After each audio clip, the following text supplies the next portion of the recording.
반갑습니다. 한신대 노준기입니다. 한사대학교의 교수입니다. 노란 계획은 25주년이고 노동자 대투쟁 25주년 선정에서 논의를 해서 어떤 이야기를 할까. 저한테 노동정치에 대해서 주제를 주셔서 마침 원래 양대 선거가 있고, 그 다음에 최근에 다들 아시다시피 통합진보당 선거가 진행되고 있고, 그래서 전체적으로 노동정치가 현재 어디가 있는가, 그 이야기를 좀 해보는 게 필요하겠다. 다들 관심사고, 저도 관심사고, 이걸 어떻게 정리할 수 있을까, 이런 생각을 시작했습니다.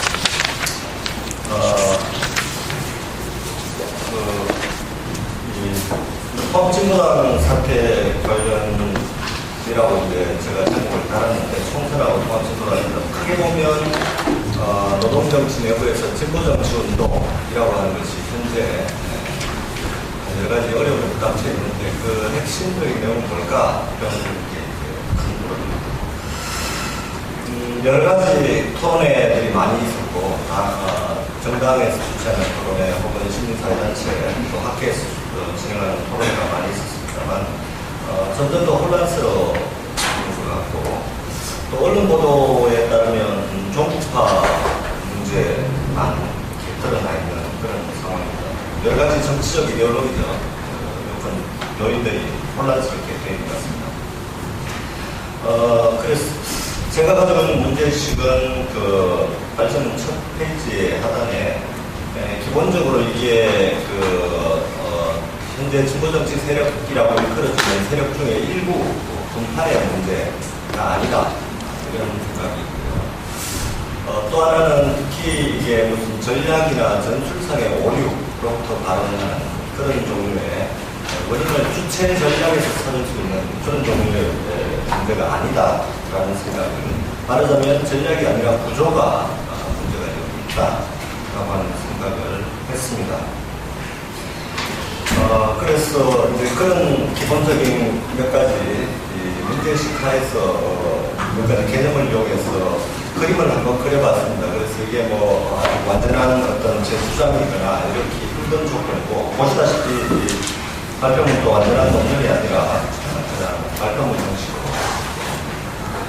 그림을 만드는 중간에 발표하게 됐다는 말씀을 드립니다. 두 번째는 이제 노동정치라고 하는 개념들이 많이 쓰이고 있고, 개념상의 혼란이 좀 있는 것 같아서 제가 노동정치 개념만 간단히 이야기를 썼습니다. 노동정치하면 흔히 노동자가 주체가 되는 이 주체라고 하는 것에 포커스를 맞추어서 노동자가 계급이 중심이 되는 정치, 이런 형식으로 정리를 많이 하고 있는데, 저는 그렇게 쓰지 않는 것이 더 좋은 것 아니냐, 이런 제안을 했습니다. 그래서 노동정치는 좀 객관적인 어떤 정치적 상호작용을 규정하는 그런 개념으로 쓰는 게 좋겠다.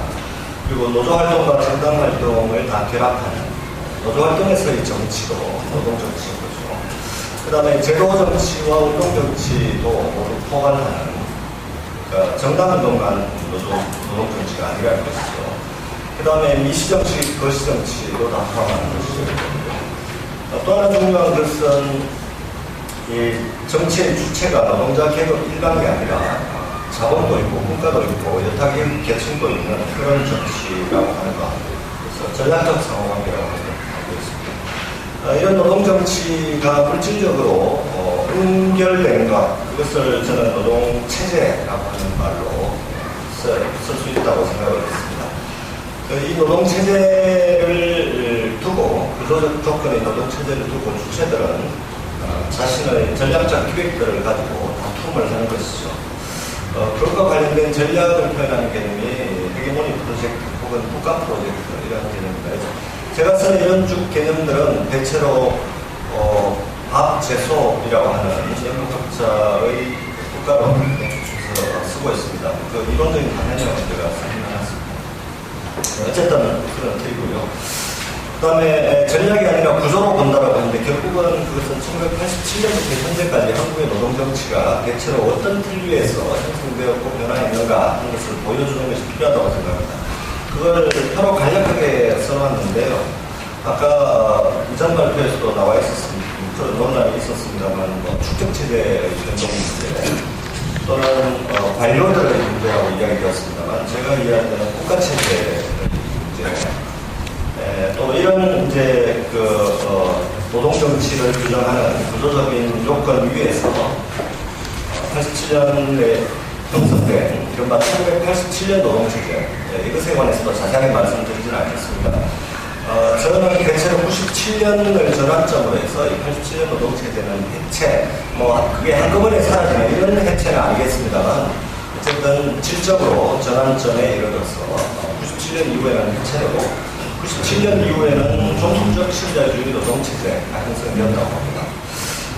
그 다음에 자본이 전체 사회를 지배하는 헤게모니 프로젝트가 97년 이후에는 서구의 것과는 조금 다르긴 하겠습니다만 대체로 봐서 서구 신자유주의에서 나타난 통일 전략이라고 하는 것이 97년 이후에 제도화되어 왔다고 그 다음에 국가가 시행하는 프로젝트가 있습니다. 전략적 기획이 있는데요. 대체로 87년 이전에는 발전국가이고 87년부터 97년까지 이른바 87년 체제에서 국가 프로젝트는 노동 없는 민주화라고 하는 프로젝트, 일제 민주화는 형식적, 전체적 민주화겠습니다만 그런 프로젝트가 진행이 되었습니다. 이게 관란에 쳐놓은 이유는 이게 어떤 아주 정식화되고 일반되게 추진된 것이 아니다라는 것을 이렇게 나오고요. 그 다음 97년 이후에는 형식적 절차적 민주화 프로젝트와 더불어서 선진화 국가 프로젝트가 진행이 되었다고 생각합니다.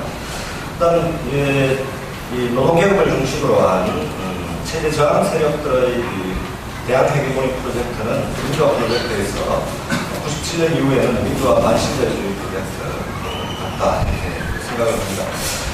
이것에 관해서 자세한 설명이 필요한데요. 사실은 추상적인 이야기들이고 추상적인 것에 관해서 우리 적용을 하는 건데 제가 몇 년 전에 이 부분과 관련해서 쓴 글이 있습니다. 그걸 요약해서 써놓다고 해서 이렇게 간략히 드리는데요. 뒤에 참고자료를 참고하시면 됩니다. 이제 본론으로 들어가서 민주노동당과 이 노동자 정치세력과의 실패입니다. 저는 민주노동당 건설은 두 가지 전제 조건의 산물이다라고 생각합니다. 하나는 국가의 민주화 프로젝트. 국가가 아까도 관료가 신자유주의를 추진했다고 하는데 국가는 다른 한편에서 민주화를 추진했습니다. 정치적인 기획으로서 민주화 프로젝트를 추진했고요. 또 다른 한편에서는 이 노동정당이 들어설 수 있는 개혁적 대통령당이 들어설 수 있는 사회적 물적 조건 이것은 역시 노동조합 조직입니다. 이 두 가지 기반 위에서 2000년도에 민주노동당이 출범했다라고 생각합니다. 그 다음에 54조에 가면 민주노동당 결성의 두 가지 요인은 첫 번째는 신자유주의 공세에 대한 이 노동계급의 대응이라고 생각합니다. 그래서 이것은 일종의 대항 신자유주의, 반신자유주의 대항 프로젝트의 성격을 가지고 있고요. 그리고 두 번째로는 지배블록의 위로부터 특히 국가의 민주화 프로젝트와 노동계급의 저항 프로젝트, 대항 프로젝트인 민주화 프로젝트가 결합해서 민주노동당이라는 것이 형성되었다 이렇게 생각을 합니다.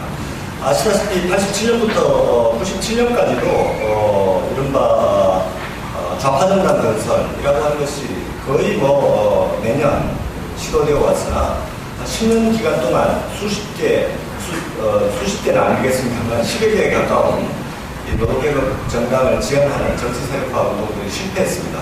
근데 왜 97년에 성공했느냐? 제가 볼 때는 두 가지 요인이 97년에는 변화했다는 것이죠. 하나는 국가가 이른바 민주화 프로젝트를 진행했고 다른 한편에서 사회운동으로서 노동조합 운동이 형성되어 있었다라고 생각합니다. 그래서 2004년에 의회 진출이라고 하는 것이 한 맥을 이루는데요. 2004년 의회 진출은 그런 맥락에서 본다면 결국은 당시 노무현 정부였습니다만 노무현정부 의도적으로 그걸 추진한 것은 아니겠습니다만 그 전부터 꾸준히 추진되어오던 민주화 프로젝트와 노동계급의 또 노동정치운동의 민주화 프로젝트라고 하는 것이 탄핵 국면을 매개로 해서 말하자면 민주화 요구로 응집되었고 그것이 의회 진출을 가능하게 한 힘이 되었다 이렇게 생각합니다. 이렇게 보면 민주화 프로젝트의 소산물이었다. 그 다음에 한편에서 국가는 95년을 전으로 해서 민주화 프로젝트를 추진한 한편 동시에 당시에 김영삼 정부였습니다만 선진화 프로젝트를 진행했습니다. 이게 이제 우리가 알고 있는 이른바 신자유주의 금융세계화라고 하는 흐름과 같이 가고 있죠. 94년 연말에 세계화선을 했고요. 금융개방을 시작했습니다. 그리고 96년에 노사관계 개혁위원회라고 해서 노동민주화를 위로부터 국가로부터 시도를 했습니다. 물론 국가내부에서 수구파의 반발로 노동법 날치기 이런 과정이 있었습니다만 전체적으로 이 노동유연화를 지향하는 또는 금융자유화를 지향하는 그 다음에 형식적 절차적 민주주의 완성을 지향하는 어떤 위로부터의 국가 선진화 프로젝트라고 하는 것이 진행되어 왔다고 생각합니다. 이 선진화 프로젝트의 기획, 진행은 사실은 당시 IMF 외환 위기의 충격과 더불어서 급속하게 노동계급 내부에 침투했고요. 이게 국가 프로젝트는 대체로 내셔널 포퓰러하는 기획이죠. 국민 대중적 기획입니다. 당시에 민주노총이든 노동정치 세력이든 조합주의 의식 수준 단계에 와 있었는데 특히 조직노동에 대단한 충격을 주었다고 생각합니다. 그래서 조직노동이 그때를 전환점으로 해서 보수화되고 내부는 민주노총 내부에서의 논쟁, 당시에는 노사정연의 참여를 중심으로 한 운동 전략을 둘러싼 논쟁과 갈등이었습니다만 이런 것들도 들어오게 됩니다. 그래서 어쨌든 그렇게 출범한 민주노동당이라고 하는 것은 한편에서는 이 노동개혁을 중심으로 한 투쟁 주체 역량의 물질적 응집이었지만 다른 한편에서는 민주화 이행, 87년부터 시작된 민주화 이행이라고 하는 위로부터의 프로젝트, 국가 프로젝트, 내용은 두 가지입니다만 민주화 프로젝트와 선진화 프로젝트가 결합해서 만들어낸 어떤 사회적 결과물이다 이렇게 생각을 했습니다. 2008년에 이 운동, 민주노동당 창단부터 일관되게 관심을 가졌던 정책 연구자죠. 민주노동당은 크게 대중정당, 노동자 계급이 중심이 되는, 그 다음에 운동권 연합정당, 의회주의정당 세 가지 프로젝트 기획으로 규정을 했고 이 프로젝트가 실패했다라고 이미 2008년에 분당 사태 때 규정한 적이 있습니다만 저는 그 분석에 기본적으로 동의를 합니다. 그러니까 민주노동당은 2008년 시점에 오면 더 이상 그 거시적인 해결 변동, 자본이 주도하는 선진화 프로젝트, 그리고 두국민 전략이라고 하는 해결 프로젝트, 또 축적체제에 있어서의 신자유주의 축적체제라고 하는 조건에 대응하지 못한 채 낮은 민주화 프로젝트에 명을 내었고 그런 전반적인 전략적 지향이라고 하는 것이 내부로 들어오면 의회주의, 그 다음에 경제주의적, 조합주의적 정치, 그 다음에 정당과 노조를 분리시키면서도 특정한 형태로 결합시키는 양날개로 이런 노동자 정당운동의 중요한 한계들을 이미 보였고 그것이 2008년을 중심으로 해서 민주노동당 내부에서 이른바 당시의 자주파와 힘극파의 대립으로 갈등이 표출되어서 결국은 분당이 되었다. 그래서 그 갈등이 표출되었고 분당이 된 원인을 나름대로 저는 변화한 축적체제 국가 프로젝트, 헤게모니 프로젝트에 대응하지 못한 민주화 프로젝트만의 고수하고 그걸 둘러싸고 내부에서 갈등을 한 결과로 붕괴했다고 보고 사실은 민주노동당은 지금 통합진보당 사태로 그 끝을 보고 있습니다만 2008년에 이미 그 중요한 한계가 이미 드러났죠. 그래서 전자가 비극이라면 후자는 지금 비극이라는 그런 모습을 보이고 있습니다. 그래서 통진당 사태를 그 다음에 몇 가지 간단하게 말씀을 드릴 수 있는 것인데요. 최근 진행된 그 노동정치의 전개 과정은 제가 볼 때는 그 단순히 통합진보당 내 특정 분파나 또는 제도정당으로서의 통합진보당의 문제가 이런 문제가 아니다. 현재 진행되고 있는 통합진보당의 문제는 그 내부에는 87년 이후의 진보노동운동 전체, 이 경우에는 노동조합운동과 정치운동 또는 노동계급운동 외부의 여러 가지 진보적인 사회운동 전체의 몰락과 연관되어 있다. 구조적 몰락과 연관되어 있다. 이렇게 생각합니다. 지금 통합진보당의 몰락, 이게 어떻게 된 결과가 나올지 모르겠습니다만, 저는 본질적으로 몰락 실패라고 보고 있습니다만, 그게 87년 체제의 종결이다.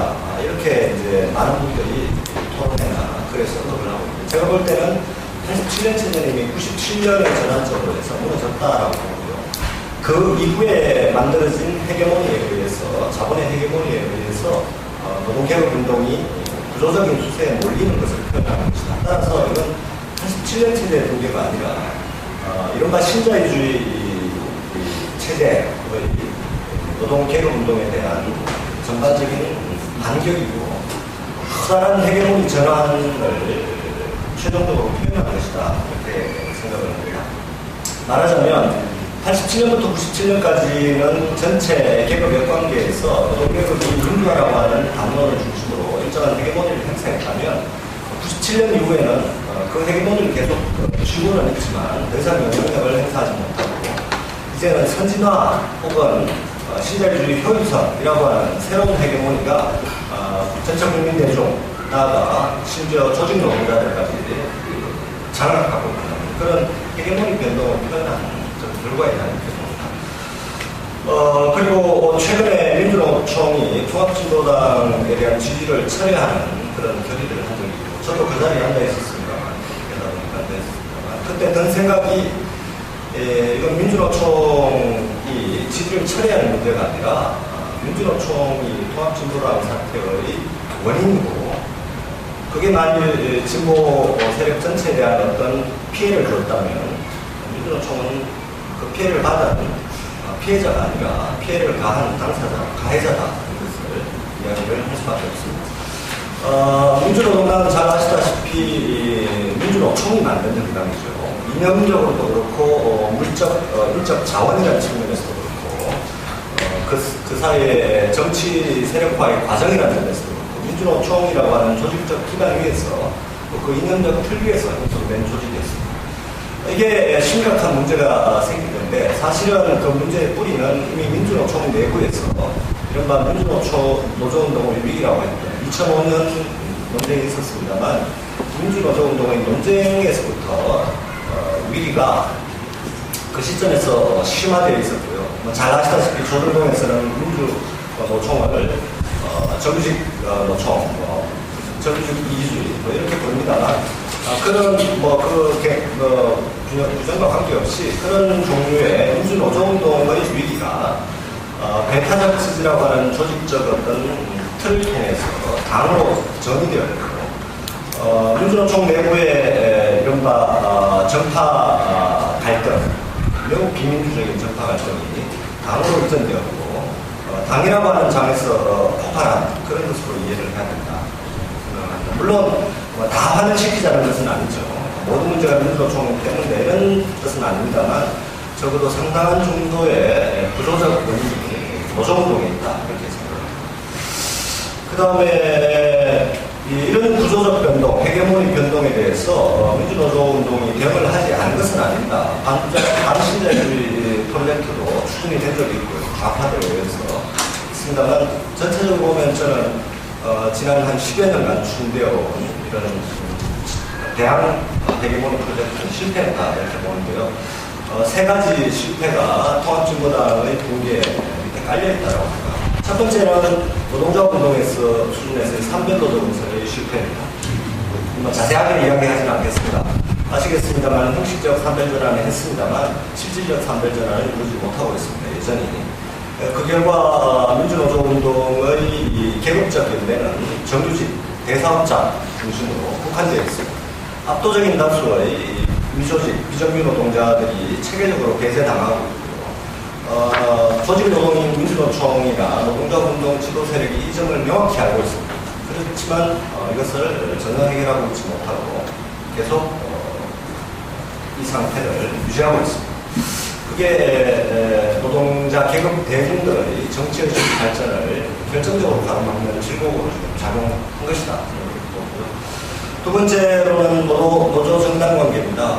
이 문제도 우리 노동운동이든 정치운동이든 앞으로 풀어가야 되는 문제인 것 같은데요. 이른바 배타적 지지 방침입니다. 배타적 지지 방침은 노동운동 원론에서도 이것은 원론을 이야기했던 마르크스 엥겔스부터 시작해서 이런 방침은 없었죠.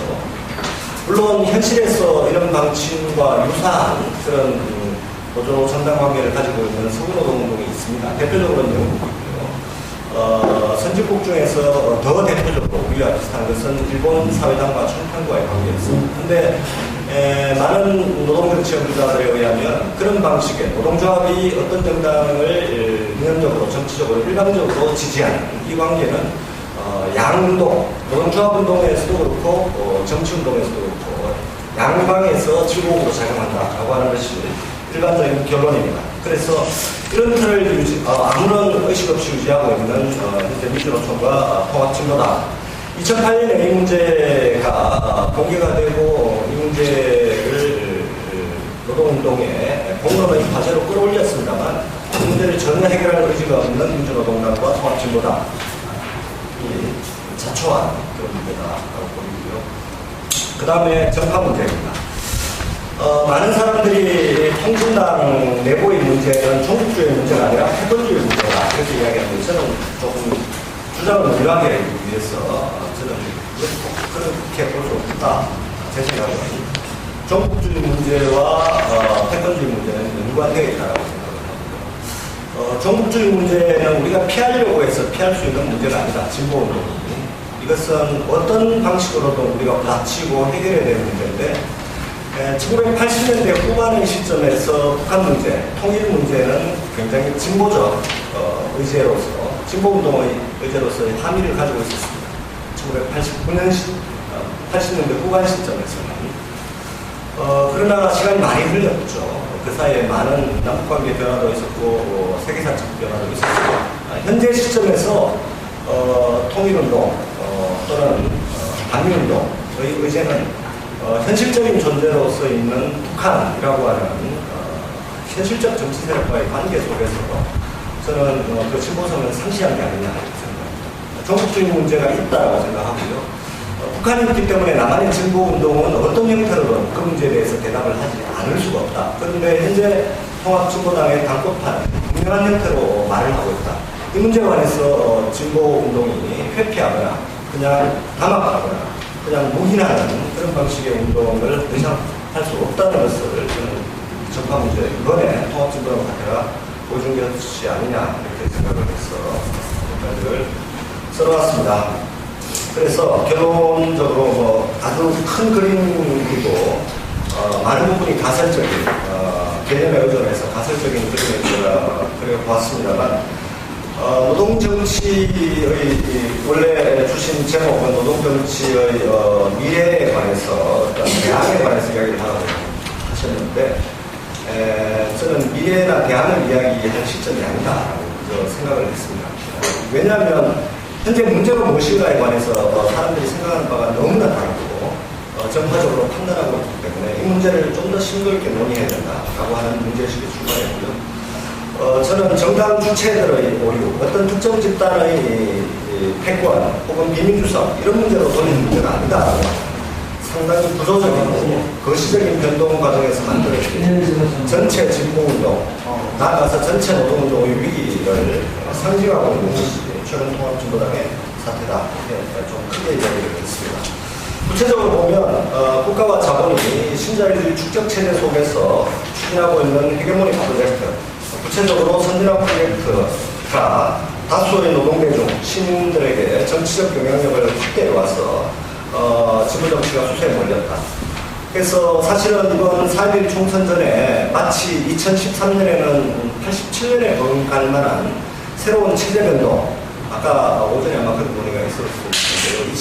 2013년 체제 이런 이야기가 있었습니다만 굉장히 과도한 주장이고 과도한 것이고 현실과 맞지 않는 관념적인 희망사항을 포함한 주장이었다고 저는 생각합니다. 헤게모니는 노무현 정부, 이명박 정부를 거쳐서 노동계급이 와 있는 것이 아니고 노무현 정부, 이명박 정부를 거쳤지만 여전히 국권이 자원이 헤게모니를 행사하고 있고 그 헤게모니의 핵심은 선진화 프로젝트라고 하는 것이다 하는 것이 제 주장입니다. 그래서 이번 대선에서 자본을 상징하고 있는 박근혜 새누리당 대표가 당선이 설사되지 않는다 하더라도 이른바 통합민주당에서 권력을 가져간다 하더라도 자본의 프로젝트인 선진화 프로젝트는 여전히 국권이 추진될 가능성이 높다고 생각하고요. 변하지 않는 보수표 이번 4.11 총선에서도 나타났습니다만 2007년 대선에서는 더 극단적으로 나타났습니다만 국민 대중적인 의식을 자본의 헤게모니가 장악하고 있다 이렇게 생각을 합니다.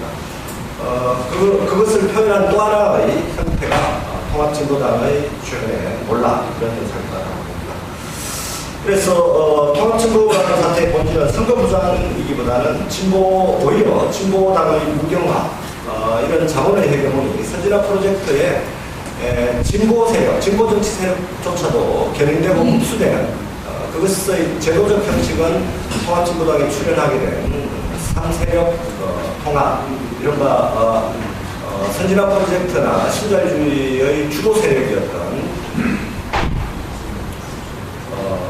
국참당, 국민참여당과 진보 정치 세력이 결합하는 것에서 단적으로 드러났다 이렇게 생각을 합니다. 예, 그래서 토론과 합의가 뭐가 있을지 정확히 모르겠습니다만 일단 단기적 개혁, 지금 통합진보당 내에서 새로운 기대를 가지고 적어도 저는 이건 2008년에 포기했어야 될 것이다 라고 생각을 하지만 지금도 기대를 가지고 있는 것은 저는 불가하다. 통합진보당으로 새로운 진보정치를 구성할 수 없다라고 생각을 하고요. 오히려 그 문제보다는 노동조합 운동, 또 비정규 노동 문제, 노동정당의 재구성, 새로운 주체 운동에 의한 새로운 주체 형성 이런 것에 장기적인 출발점으로 생각을 해야 되지 않을까 생각을 했습니다. 특히 민주노총은 제2정치 세력화를 주장하기 전에 자기혁신과 배타적신과 혁신 폐기, 그 다음에 내부의 선별노조의 완성 이런데 또 비정규직 문제의 의제화, 조직화 이런 것에 초점을 맞출 상황이다 보이고요. 민주노총이 제2정치 세력화를 중심적인 사업의 기조, 전략으로 가져가겠다라고 하는 것에 대해서 좀 개인적으로 매우 걱정스러운 생각을 가지고 있습니다. 그 다음에 아까도 말씀드렸습니다만 현실적 힘과 과제로서 한국의 진보운동, 노동정치에 존재하고 있는 북한의 문제, 절대 패턴의 문제가 아니다. 그렇게 이 문제를 어떤 수준에서는 정리를 하는 것이 필요하다는 생각을 했습니다.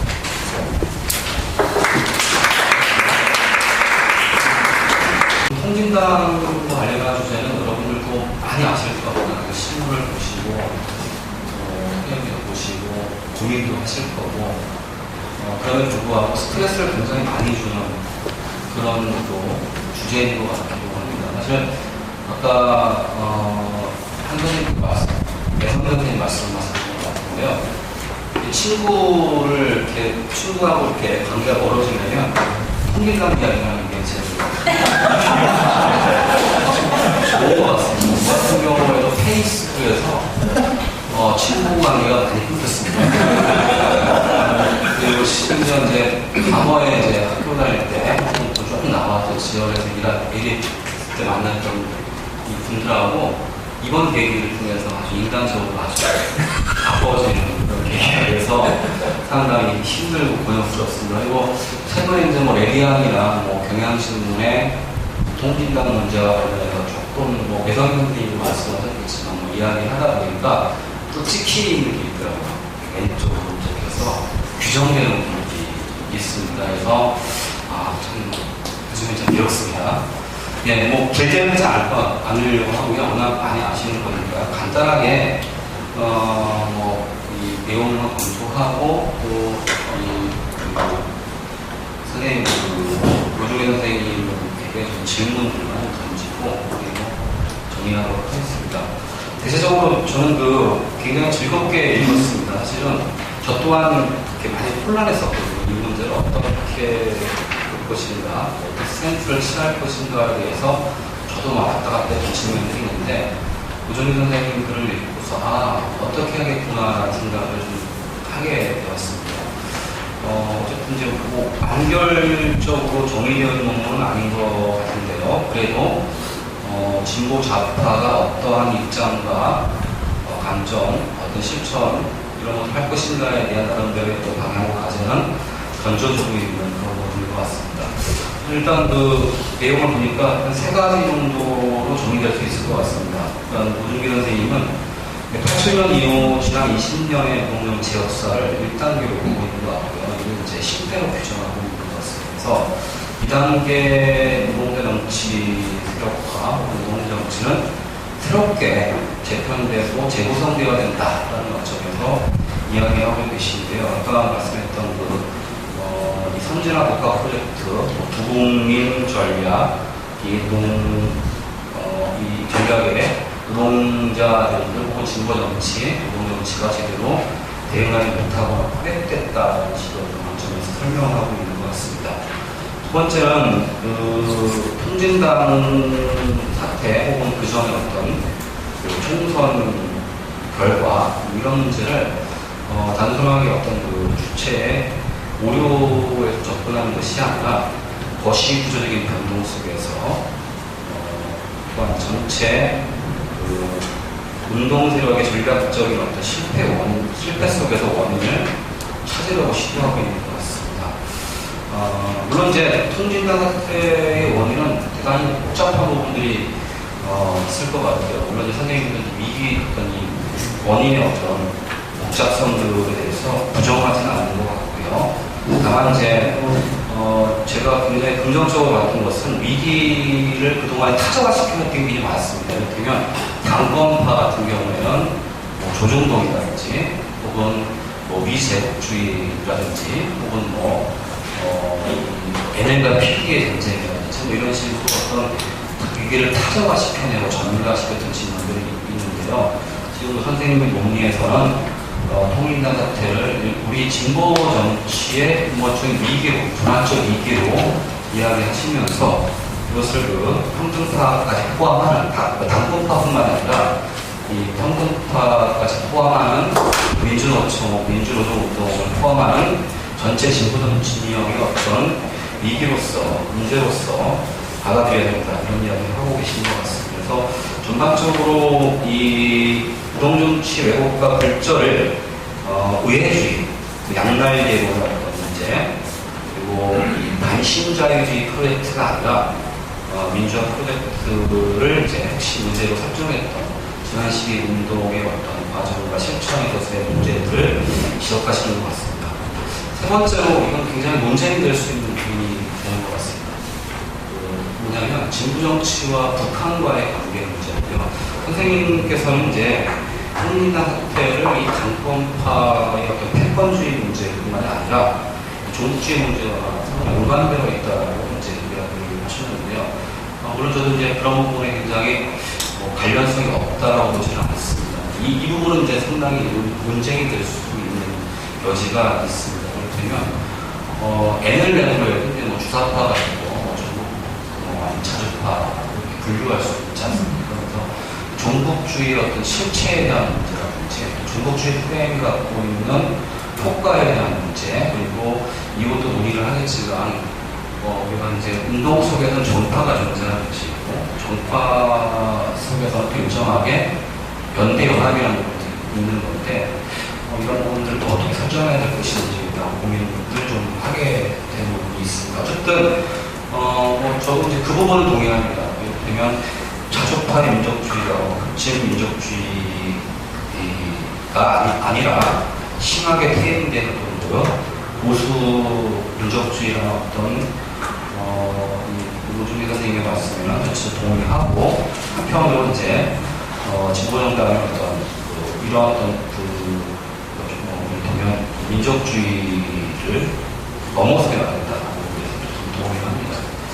선생님께서는 지금 이제 과제로서 지금 세 가지를 이야기를 하고 계시는 것 같아요. 물론 이제 이 과제는 연구자가 뭐 이렇게 주장한다고 해서 해결될 수 있는 문제는 아닌 것 같아요. 뭐 이제 연구자가 또 고민해야 될 부분이 있고 또 현장에서 고민할 부분이 있는데요. 선생님께서는 이 산별로저 건설, 비정비 노동자 문제의 어떤 전망을 갖는 것, 그리고 중요한 것은 또 노동조합과 정당과의 어떤 관계를 어떻게 재구성할 것인가, 이를테면 관계 모델을 어떻게 구축할 것인가에 대한 부분에 있어서 기존의 방식이 아니라 새로운 방식의 관계 구성 모델을 말씀하시는 것 같고요. 그리고 이제 논쟁이 될 수 있는 부분입니다. 새로운 진보 정치 이념과 노선의 재구성이 필요하다라고 말씀을 하시는 것 같아요. 그래서 동의를 하는데, 이 문제는 이제 여기 있는 것입니다. 새로운 진보 정치 이념과 노선의 재구성이라고 했을 때 늘 문제가 되는 게 80년대에 가졌던 어떤 문제의식이 있지 않습니까? LL과 PD로 대비되는 그런 문제의식들을 우리 사회에서, 지금 시대에서 여전히 유효한가 아닌가에 대한 있는 것 같아요. 이 문제를 넘어서지 않고 다른 이야기가 상당히 어려운 부분들이 있는 것 같습니다. 그래서 개인적으로도 뭐 여기서 논쟁을 같이 해도 좋을 것 같아요. 같이 한번 토론해봐도 좋을 것 같은데, 저는 이제 진보정치 이념과 노동의 재구성을 이 세 가지 방향에서 해야 된다. 첫 번째가 이 진보적 성차성에 기초해야 된다. 또 하나가 이 진보적인 이념과 노선의 재구성은 사실은 더 극진화하려고 하는 것이라는 거죠. 그렇지 않습니까? 세를 늘리는 문제만이 아니라 실질적으로 운동의 급진적인 상상력들을 어떻게 확장할 것인가에 대한 문제.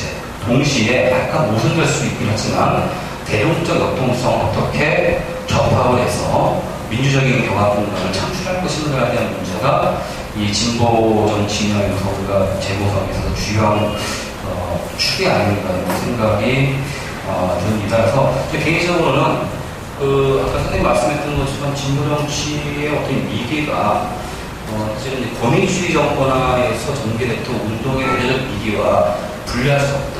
새로운 주기의 어떤 사회운동 주기에 맞는 운동의 어떤 노선과 전략이 만들어져야 되는데, 과연 NL과 PD로 그 문제를 해결할 수 있겠는가에 대한 고민을 좀 하지 않을 수 없습니다. 그래서 진보의 재구성이 우리 시대의 그런 좀 모순과 만나는 시작에서 출발해야 된다. 이렇게 보고요. 그것은 기존의 어떤 민족주의와 일종하게 스탈린주의적 이런 어떤 극진 구성들, 계급화하는 문제, 이런 것들을 넘어서지 않으면 안 되지 않겠는가 생각을 합니다. 저는 이제 NL과 PD가 다 아시겠지만 열광의 대상만 달랐지 그 본질에 있어서 공통성이 있다고 생각이 됩니다. 이를테면 질서를 강조한다든지 동질성 강조한다든지 권력이지 적대적인 어떤 운동 문화 이런 것들 보면은 실질적으로 NL과 PD가 열광의 대상 일정한 어떤 방식의 어떤 차이는 분명히 문제지만 본질상에 있어서 사실은 크게 다르지 않았던 부분이 있지 않겠는가라는 생각이 듭니다. 북한 문제 부분은 아까 말씀드렸기 때문에 제가 이야기하지 않겠는데, 기본적인 원칙은 북한 문제는 어쨌든 남한의 권력, 또 남한의 운동, 혹은 북한의 권력 체제, 이런 것들이 오류를 반성하고 극복하는 과제가 좀 관련이 있다고 생각이 들고, 반드시 이야기를 해야 되는데, 문제는 아까 말씀드렸던 몇 가지 나서는 문제들이 있습니다. 이 부분들을 어떻게 투명하게 좀 겪어갈 것인가라는 부분이 있는데, 그거는 일단 한번 선생님이 말씀을 하셔도 좋고, 아니면 여기 있는 선생님들께서 같이 참여하시는 분들께서 이야기를 해 주셔도 좋을 것 같습니다. 어쨌든 간에 저는 NL과 PD를 넘어서되 중요한 문제는 일단 전제는 탈자본주의 입각하는 것이 진보 정치의 재구성이다. 그런 부분들이 명확히 해야 된다는 거고, 또 한 가지가 지금 이제 아까 포스트 민주화 시절 말씀드렸는데요. 과거의 저항성과 새로운 저항성의 어떤 접합이 중요하다고 봅니다. 저는 이제 NL과 PD가 본 여러 가지 낡은 관점도 있지만 또 긍정적 측면도 있다는 거죠. 반제목주의는 우리가 어쨌든 우리 시대에 계속 고민해야 되는 문제가 있다.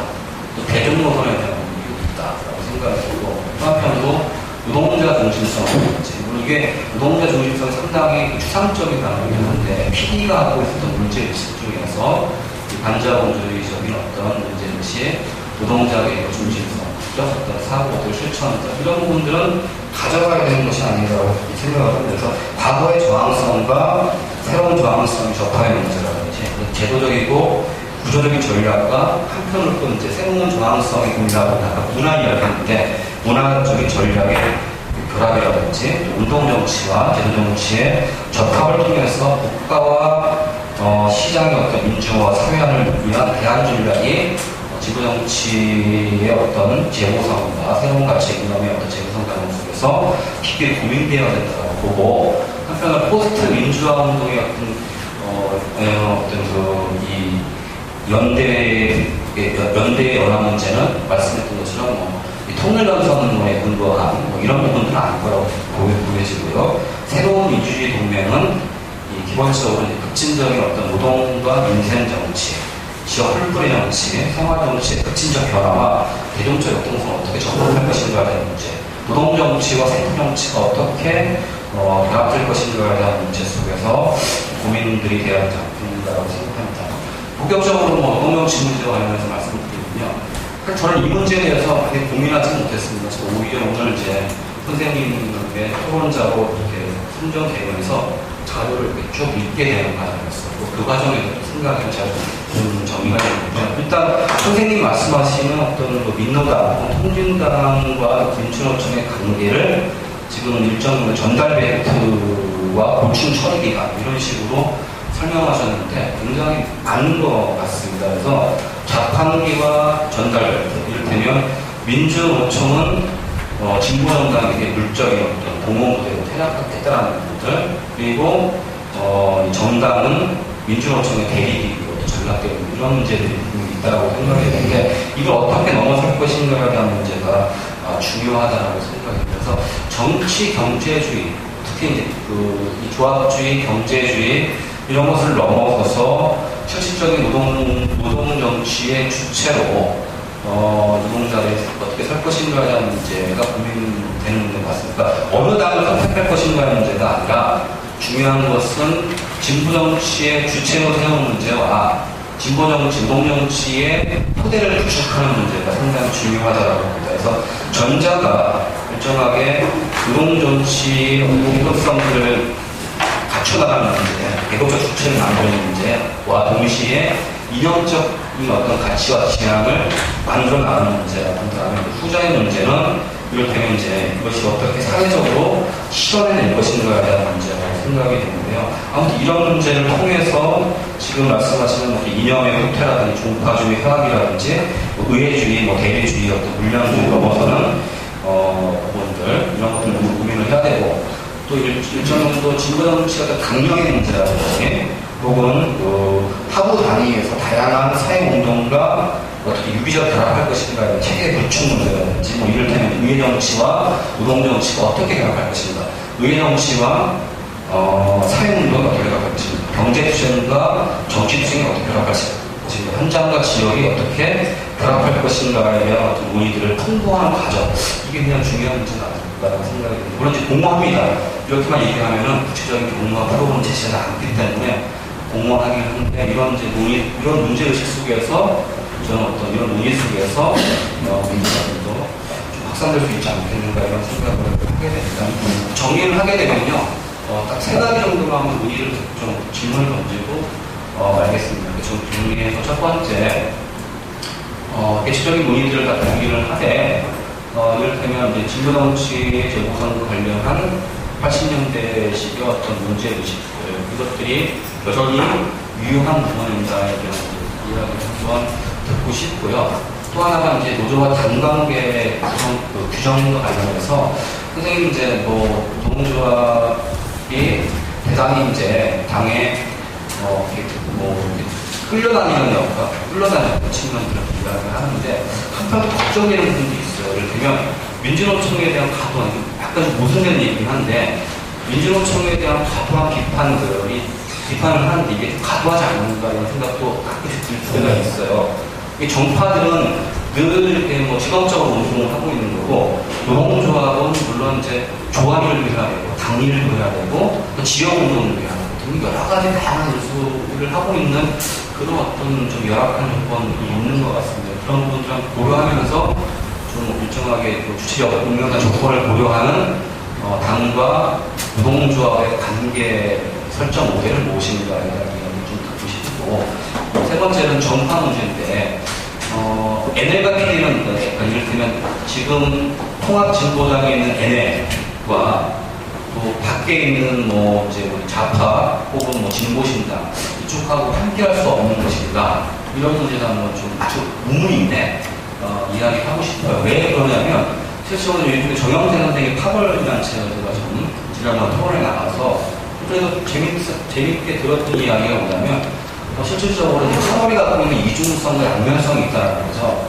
이를테면 이중성이라고 하는 것은 이를테면 파벌이 이제 이익을 추구하는 측면과 이념을 추구하는 이중성, 양면성은 이제 파벌이 조직에 미치는 긍정적인 효과와 부정적인 효과가 분명히 있다고 봅니다. 근데 어쨌든 간에 문제는 이 파벌 간의 갈등을 조절할 수 있는 능력들, 훈련도 중요한 게 아니냐 이런 이야기를 합니다. 그래서 일정하게 리더십이라든지 혹은 제도라든지 조직 문화라든지 이런 부분을 통해서 조절 가능할 수 있는 것인지 아닌 것인지 이런 부분들 한번 노 선생님뿐만 아니라 같이 한번 이야기를 나눴으면 좋겠습니다. 이상입니다.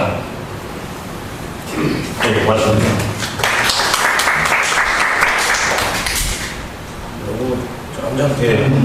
점잖게도 표현해 주셨는데요. 조금 과장해보면 진보 재구성 관련해서 80년대 문제의식이 여전히 좀 유효한 것 같은데 어떻게 생각하냐. 또 민주노총 비판이 과도하다고 본다. 또 통신당 이제 끝났다고 보는 것 같은데 그렇지 않고 다시 또 NL 그리고 정당 밖에로 정당을 함께할 수 있지 않느냐 이런 문제제기였습니다. 노 선생님 좀 답변 준비하시는 동안 두 번째 오동수 선생님에 대한 논평, 김성환 선생님 논평 듣겠습니다. 제가 이야기를 꺼냈습니다만 주제들을 이야기하셔서 제가 답할 수 없습니다. 말씀하신 바와 같이 그냥 충분한 답이 안 되겠습니다만 몇 가지만 얘기를 드리겠습니다. 원래 이거는 지금 이창원 박사님 이야기하신 여러 가지 미래를 위한 과제들에 대해서 답하려고 했던 건 아니고요. 현재를 어떻게 해석할 거냐 그런 것이었는데요. 세 가지로 줄여서 질문한 마지막 질문, 80년대 NLP라고 하는 문제식 유의미하나? 저는 유의미하지 않다고 생각합니다. 유의미하지 않고요. 그런 점에서 이제 현재 정파 시스템이나 그렇게 낡은 이념을 둘러싸고 규정되고 있고 그런 것 자체가 현재 우리 진보운동의 한계를 그대로 보여주고 있다. 새로운 의제를 가지고 새로운 정파를 만들어야죠. 제 녹색 문제든 평화 문제든 북한에 대한 좀 더 정치한 대응 이른바 주사파와 같은 대응이 아니라 정치한 정책적인 또는 정치적인 전략적인 판단들의 차이들을 조금 더 드러내고 그걸 매개로 해서 재정파화하는 그런 것이 필요하지. 옛날에 NLP가 아시다시피 혁명 전략을 전제로 한 것이었고요. 지금 같지 않죠. 그 다음에 노조당관계 민주노총에 대해서 너무 심하게 비판한 거 아니냐 모르겠습니다. 제가 사실은 그 공부 주제가 노동정당보다 주로 노조 쪽이어서 그런지 모르겠습니다만 현재 우리 운동의 이제 상황이라고 하는 것을 제가 노동조합 운동 수준에서 이미 머릿속에 제 나름대로 어느 정도 이렇게 규정을 하고 있습니다. 굉장히 조합주의적인 그런 노동조합 운동 수준. 낮은 대중들의 노동자 계급 대중들의 정치의식, 또 지도부 내부의 분열과 갈등, 정파 현상 이런 것들로 민주노조 운동이 지금 심각한 위기에 있다는 것이 제 생각인데요. 이제 그걸 그대로 두고 과연 집권정치운동 혹은 뭐 넓은 의미에서 노동정치라는 게 제대로 될까? 저는 안 된다고 생각합니다. 그런 점에서 어떤 분 노동운동을 연구하는 어떤 분은 노동자들은 전면적으로 철수하자 집권정치운동. 현재 그거는 노동계급이 중심이 되는 대중적 진보정당이라고 하는 것으로 결코 나갈 수가 없는 조건이다. 이런 걸 세게 강조하시는 분도 있습니다. 그러니까 노동운동 출신, 민주노총 출신의 전면적 철수 이런 주장을 하시는 경우도 있는데 그렇게까지 하지는 않더라도 어쨌든 민주노조 운동의 계급적 혁신 없이 민주노동당이든 통합진보당이든 제대로 새로운 출발을 하기 힘들다. 그럴 것 같으면 같이 이 문제를 건드려야 한다는 생각입니다. 그래서 좀 과도할지 모르겠습니다만 제 연구 능력 때문에 그렇기도 하고 그 다음에 실제로 이 문제가 해결되지 않고서는 정치운동이 경고 진보 한 걸음 나아갈 수 없을 것이다 이런 생각입니다. 세 번째 정파 문제인데 합을 저는 필요하다고 생각합니다.